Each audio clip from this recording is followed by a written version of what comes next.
O conceito da viagem é você poder conhecer o melhor dos Alpes europeus, as estradas com curvas, as paisagens de Alpes, de neve. Claro, é julho, verão, tem pouca neve residual, né? Tem anos que tem mais, anos que tem menos, este ano teve menos, mas isso varia ano a ano. Mas assim, você consegue pegar o melhor das paisagens dos Alpes, as melhores estradas alpinas, junto com o melhor evento de monomarca de moto do mundo, né? E a gente uniu tudo numa coisa só. Então é uma viagem de experiências. A experiência de estar num evento de uma marca como a BMW, o maior evento deles no mundo, na parte de motos. Então, eu diria assim, resumindo, é uma viagem de experiências. Esse é o objetivo dessa viagem.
O nosso primeiro dia de viagem começa com a retirada das motos em Stuttgart, no início da manhã, e daí a gente rodou por estradas vicinais, passando por estradinhas pequenas, né, sinuosas, até próximo a Schaffhausen, já na divisa com a Suíça. E em Schaffhausen a gente parou para fazer um lanche, ver as cataratas do Rio Reno, né, que são maravilhosas. Assim, na margem oposta, onde a gente parou, há um castelo, que também se tem a vista da cascata. E então a gente prosseguiu até a Suíça, tá, a região de Nottville, próximo a Lausanne, né, ficamos num hotel na frente de um lago, hotel fantástico, foi hospedagem para Olimpíadas da Suíça. Então, assim, é um hotel muito bem estruturado e uma região que é lindíssima.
segundo dia, a gente saiu também de manhã cedo do hotel, seguimos a estrada em direção a Interlaken, onde a gente saiu um pouco e começou a subir os passos, né? Subimos primeiro o passo de Grimsel, é um passo alto, uma faixa de 2.300 metros, que é muito bonito. Normalmente ali o tempo é mais instável, porque ele é o primeiro passo, na primeira parte de montanha, né, que você chega, então toda a camada de ar, ela encosta na montanha, sobe, e dá às vezes nebulosidade, dá neblina, dá instabilidade, mas ela é muito bonita, a gente teve sorte de pegar um tempo bom. Depois a gente desceu ele e começamos a subir o Furka. Na metade de Furka, um pouco mais da metade, a gente para num ponto para ver o hotel. Existe um hotel muito famoso numa das curvas, hoje não é mais funcional, ele só está lá o prédio para visualizar ele externamente. Mas é uma parada bem gostosa, você tem uma vista muito bonita do Passo de Grimsel, que está na anterior a que a gente está vendo. Então é um visual belíssimo ali naquela parada. E depois a gente continuou, subimos até o topo de Furka, descemos ele pela outra face, com muitas curvas fechadas, curvas cotovelo, mas com um visual fantástico. E a gente ainda continuou a estrada um pouquinho mais até chegar na região de Borgo, aos pés do Passo de Stelvio.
Bom, terceiro dia a gente saiu cedo do hotel, subimos o Passo Stelvio pela face, que pessoalmente eu acho mais bonita, porque ela tem mais verde, você passa por cascatas, mas assim é um gosto pessoal, a maior parte gosta da face famosa.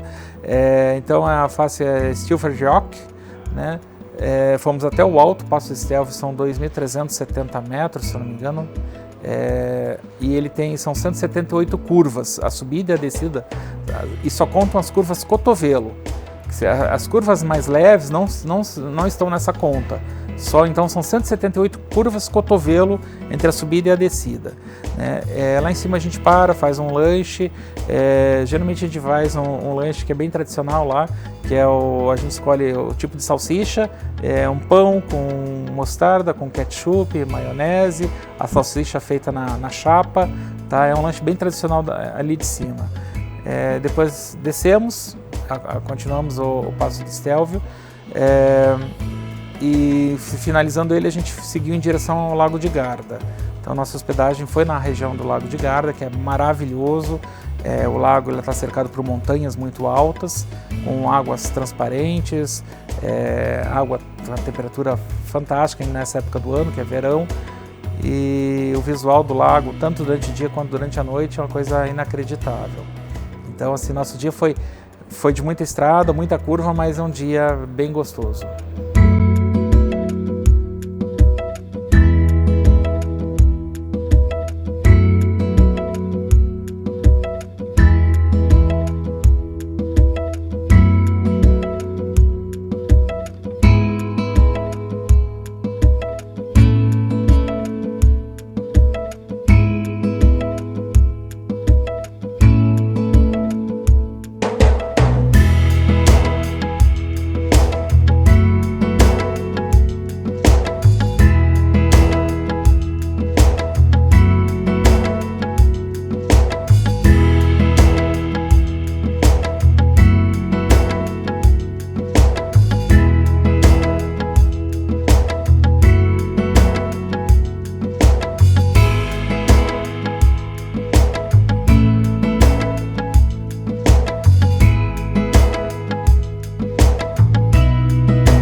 quarto dia, a gente saiu de manhã do hotel, né, tomamos café, saímos de manhã, pegamos a estrada, ainda pegamos um pedaço do lago e seguimos em direção à selva de Val Gardena, né, o Passo de Sela. No caminho, a gente passou pelo Lago Tomblino, onde tem um castelo com 18 séculos de história. A primeira ocupação no terreno, que ele é uma ilhazinha, do ano de 201, e a construção atual deve ser de mais ou menos 1500. Então, assim, tem muita história, é um restaurante no local, um café, é um lugar, uma parada muito legal. A gente não teve chance de parar com o primeiro grupo, mas com o segundo grupo a gente conseguiu dar uma paradinha. E dali a gente seguiu em direção à selva de Val Gardena. Também passamos por vários passos nesse caminho. É uma estrada muito bonita, muito gostosa, né? E a região de Canazei, selva de Val Gardena, é uma região belíssima, né? A gente ficou hospedado numa estação de esqui, né? Apesar de não ser época de esqui, mas é uma localização bem gostosa, no meio das montanhas, no meio da natureza. Então, assim, foi um dia mais leve, mas um dia bem gostoso.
O quinto dia é um dia bem legal, uma quilometragem média de 350 km, mas assim que a gente fica muito tempo em cima da moto, porque as estradas são mais lentas, muita curva, muita natureza, muita paisagem. A gente começa passando pelo Lago Carretza, que é um lago fantástico, a água dele se ilumina quando bate o sol, é uma água transparente, mas puxando para um azul turquesa, é inacreditável. Com as montanhas ao fundo, você consegue ver as Dolomitas com neve no alto, é aquela paisagem de cartão postal, aquela que você acha que não existe, e ela existe, ela é impressionante. Dali a gente continua, segue por umas estradas belíssimas, também de montanha, até Grossglockner. No Grossglockner é um parque nacional com uma estrada privada, então a gente entra no parque e sobe por uma das faces da montanha até o topo, até o Edelweiss-Spitze, que é o ponto mais alto do Grossglockner, que são 2.570 metros.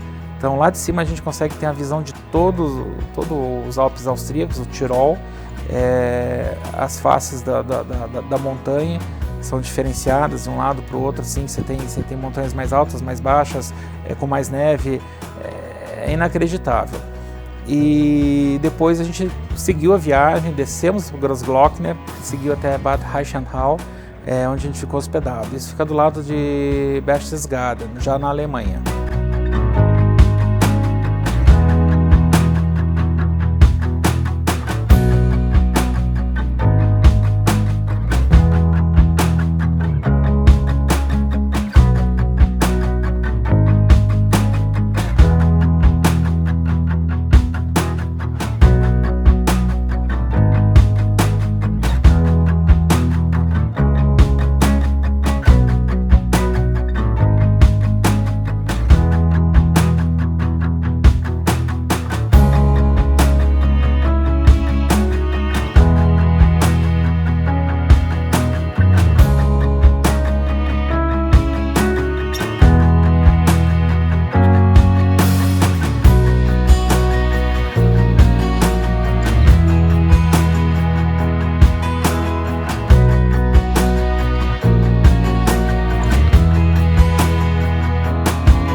No sexto dia, de manhã, a gente sai do hotel em Bad Reichenhall e segue para Berchtesgaden. E Berchtesgaden é famosa pelo lago Königssee, que é o lago mais profundo dos Alpes, com profundidade média de 200 metros. E é um lago de água cristalina, água doce, com uma paisagem muito bonita. Ele é cercado por montanhas, é como se fosse um fiord que se encheu de água ali e formou esse lago. E também vamos ao Ninho da Águia. O Ninho da Águia é uma construção da época da guerra, foi ordenado a construção pelo Martin Bormann, um dos figurões do Reich, para comemorar o aniversário de 50 anos de Hitler. Então foi feita uma construção a 1.848 metros de altitude na montanha Obersalzberg, e essa construção toda levou 13 meses. Então você vai até o Platterhof, pega um ônibus, sobe a montanha em praticamente uma escalada, aquela subida de ônibus. São 8 túneis, Chegando lá, a gente entra num túnel de 124 metros, rocha dentro. No final dele há um saguão onde pega um elevador. Ele sobe mais 124 metros e sai dentro do ninho da águia. Tá? É uma construção impressionante. Foi construída com o objetivo de ser um centro de reuniões. Quando você traz pessoas para reuniões mais secretas, com mais privacidade, serão feitas lá em cima.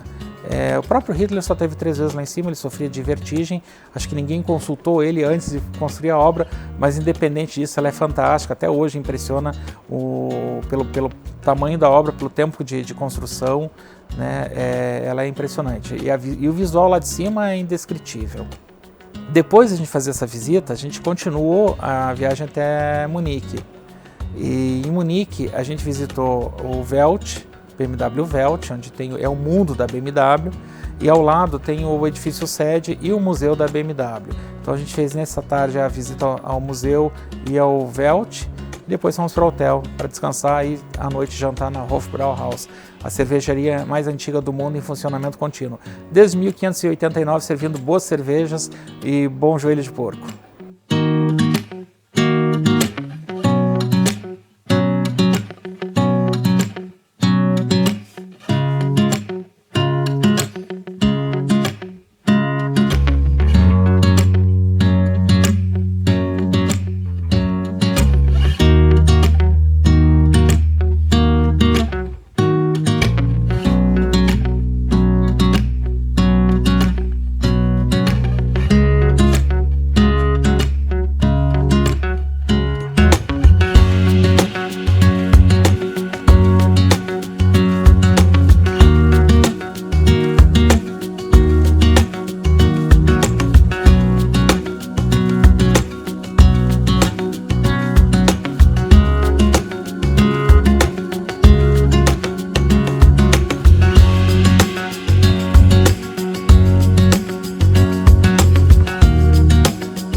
Bom, o último dia, o sexto dia, é um dia leve, tá? A gente sai do hotel um pouco mais tarde, que são só 230 quilômetros de estrada entre Munique e Stuttgart, e a gente segue pela Autobahn.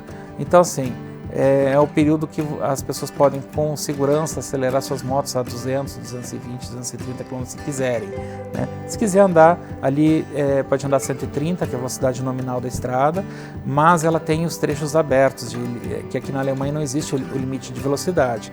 Então, quando você vê a sinalização que liberou a velocidade, você pode acelerar o quanto você conseguir. Claro, sempre tendo atenção, né, no trânsito, com o veículo que vem atrás, porque todo mundo quer andar rápido, não só nós brasileiros, quanto os alemães adoram andar rápido na Autobahn. Mas é uma tocada leve, tranquila, de 2 horas somente, até a concessionária onde a gente devolve as motos, tem o resto do dia livre para aproveitar Stuttgart, para descansar, e no dia seguinte, né, a viagem termina oficialmente, as pessoas voltam para o Brasil ou seguem suas viagens, né, e ficam com a lembrança dessa viagem incrível de 2.000 quilômetros pelos Alpes.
Eu quero agradecer a todos os clientes que estiveram com a gente, né, nesses 2 grupos. Tivemos um grupo que iniciou a viagem de moto, depois foi para o Motorrad Days, e outro que começou pelo Motorrad Days, depois foi para a viagem de motos.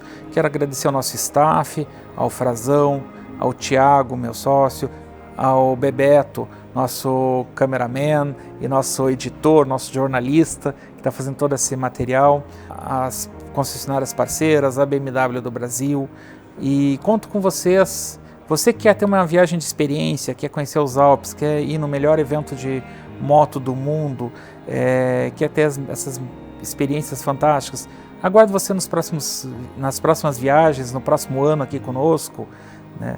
Ou em qualquer outra viagem que nós façamos pelos Alpes, pela Europa em si, pelo norte da África ou pela América do Norte. Esteja conosco, nos vemos na estrada.